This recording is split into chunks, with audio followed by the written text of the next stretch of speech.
Kembali bersama kami di Kompas Petang, kami masih membahas terkait unjuk rasa RUU HIP yang masih berlangsung hari ini. Meskipun pemerintah dan juga DPR telah bersepakat untuk tidak segera membahas RUU HIP yang kemudian saat ini menjadi RUU BPIP. Ada tulisan turunkan Jokowi dan juga bubarkan PDIP dalam unjuk rasa RUU HIP. Korelasinya apa sampai membawa pesan itu, Pak Yusuf? Gini, saya luruskan lagi.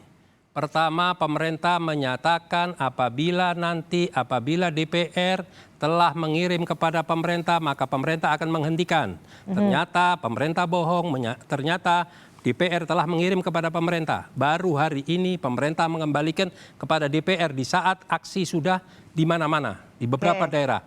Dan aksi kami bukan hanya PA 212 atau GNPF atau EPI, tapi Aliansi Nasional Anti Komunis.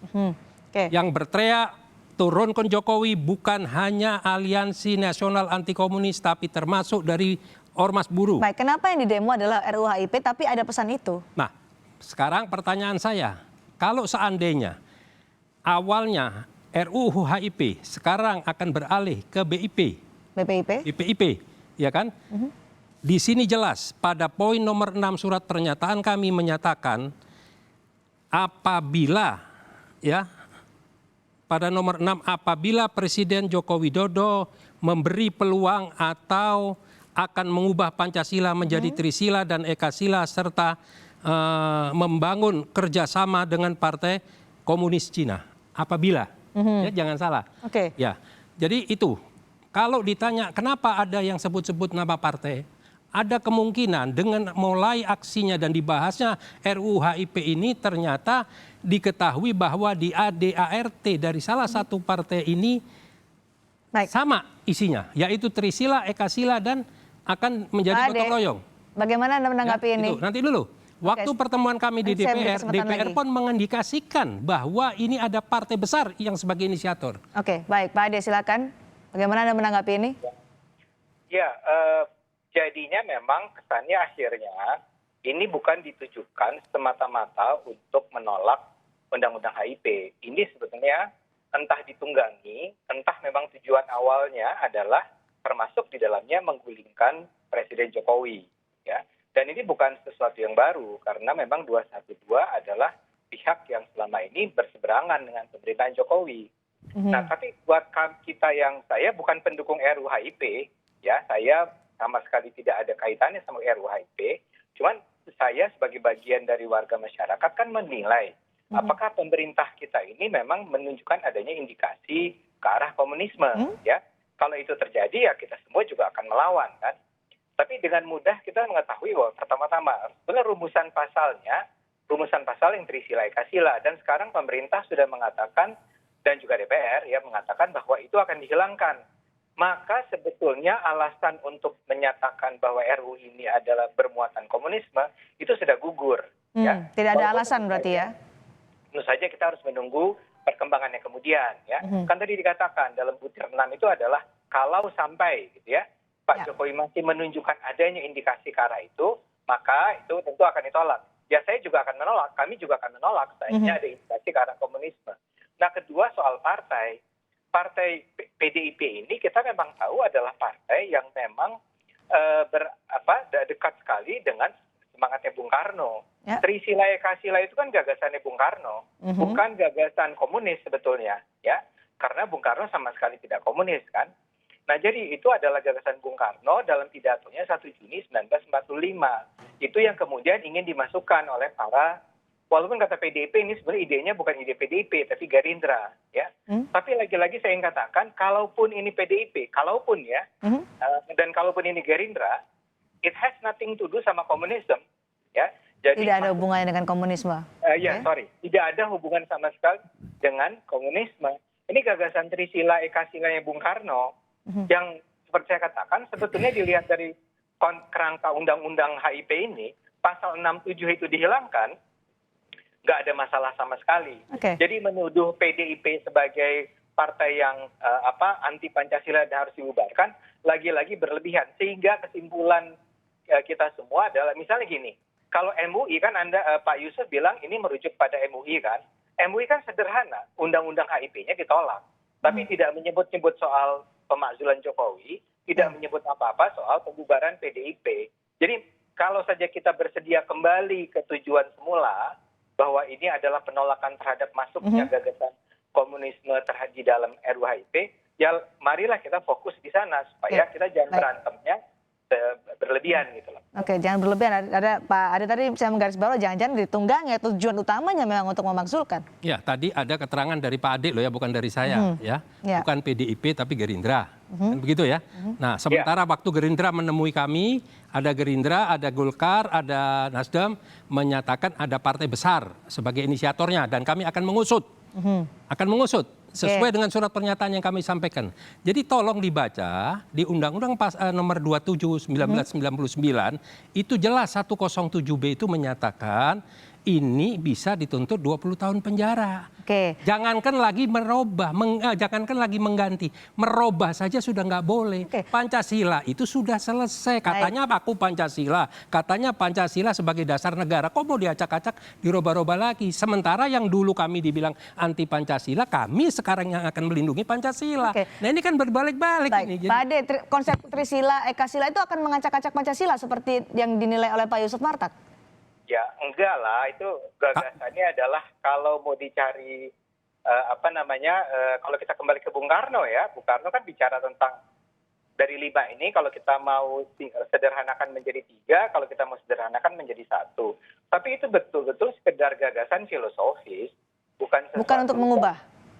1 Juni ya Pak Ade ya? Iya. Yang 1 Juni ya? Kalau kita 18 Agustus 45. Bukan, gini Pak Yusuf, saya cuma sedang berusaha menjelaskan. Tadi ditanyakan soal Trisila Ekasila. Saya jelaskan itu datangnya dari Bung Karno. Bukan dari komunis kan, Pak Yusuf setuju lah ya. Setuju. Nah, jadi dengan kata lain bahwa masuknya ke sana sebetulnya tidak mengindikasikan adanya komunisme atau indikasi. Kalau kita baca pasal 6 dan 7, jelas sebetulnya bahasanya bukan ingin mengubah Pancasila menjadi 3 sila dan Ekasila ya. Tapi dia cuma bicara ciri pokok. Itu yang saya bilang, gagasan seabstrak ini ngapain juga ada di undang-undang. Hilangkan saja. Nah sekarang kembali ke Pak Yusuf tadi. Kalau betul ada pihak yang, lagi-lagi sorry ya, ini supaya teman-teman Gerindra jangan tersinggung. Saya mengatakan kata orang PDIP yang itu idenya memasukkan pasal itu Gerindra. Mungkin PDIP, saya nggak tahu. Jadi saya tidak ingin mengatakan menurut saya itu Gerindra. Enggak ya. Itu kata dari orang PDIP itu Gerindra. Tapi siapapun ya, karena Pak Yusuf di kepalanya kan sudah terbentuk nih ya sebetulnya kecurigaan bahwa ini adalah upaya untuk mengubah Pancasila menjadi Trisila dan Ekasila. Kalau itu memang ada upaya semacam itu, ya saya setuju memang harus dicari siapa orangnya kan. Tapi yang Anda lihat Pak Ade?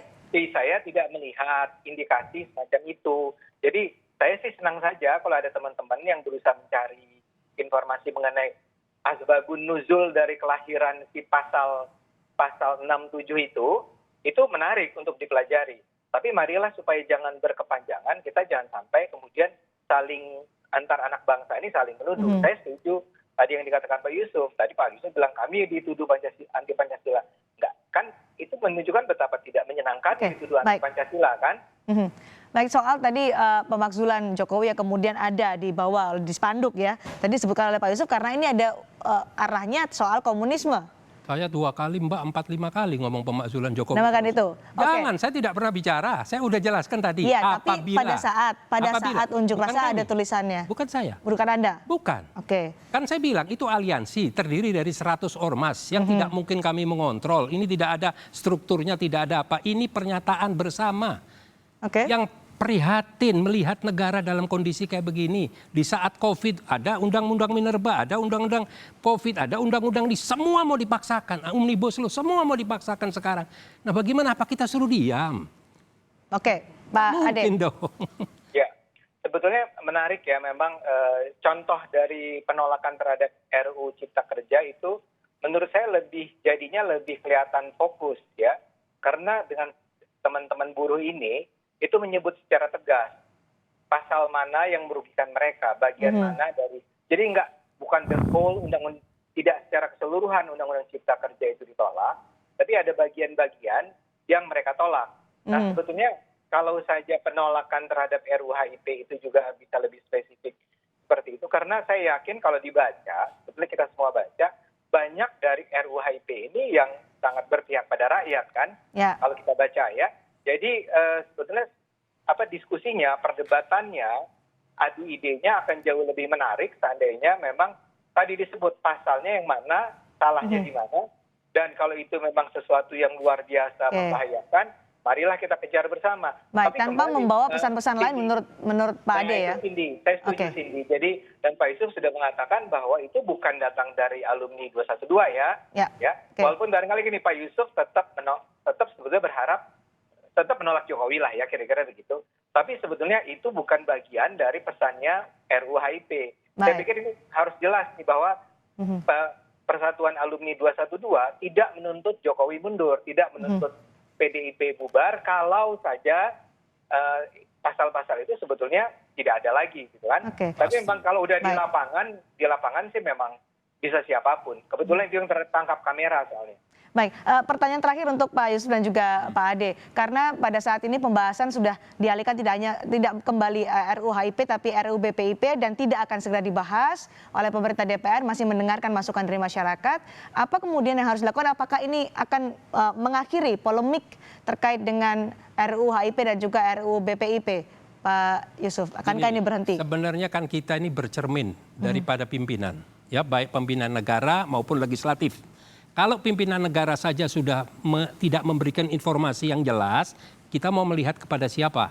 Kalau di DPR saja sudah menyatakan begitu, sementara Aryo Bimo di luar menyatakan bahwa nanti kalau sudah dibuka siapa inisiatornya baru tahu. Jadi rakyat ini mau bercermin kepada siapa? Maka itulah kami dengan pengalaman-pengalaman yang sudah tidak mau kecolongan lagi. Kami tetap akan mengawal secara konsisten dan kami akan mempelajari konsep. Jadi selainnya akan ada unjuk rasa lagi? Selama tidak ada yang diperlukan, untuk apa? Kita unjuk rasa kita nggak dibayar. Keluar tenaga sendiri, keluar pikiran sendiri, biaya sendiri, semua sendiri. Kita juga nggak pingin, kita pingin semuanya guyup. Makanya saya berharap kalau seandainya yang namanya Saudara Ade Armando selaku dosen komunikasi ini mau berdiskusi dengan kami, ayo kita sama-sama mengawal. Kalau saling muncul di TV, rusak kita ini terus negara. Pak Ade, singkat saja, waktu kita sangat sempit. Jadi apakah ini polemiknya harus diakhiri dengan ada pembahasan DPR dan juga pemerintah hari ini tadi? Saya udah sangat senang tadi dengan gagasan dari Pak Yusuf kan. Jadi kalau ini dinyatakan tidak lagi dibicarakan, saya tunggu sampai ada versi barunya saja. Dan kita guyup. Baik. Terima kasih Pak Ade Armando, terima kasih juga Pak Yusuf Martak telah bergabung bersama kami di Kompas Petang. BPIP tetap kita tolak.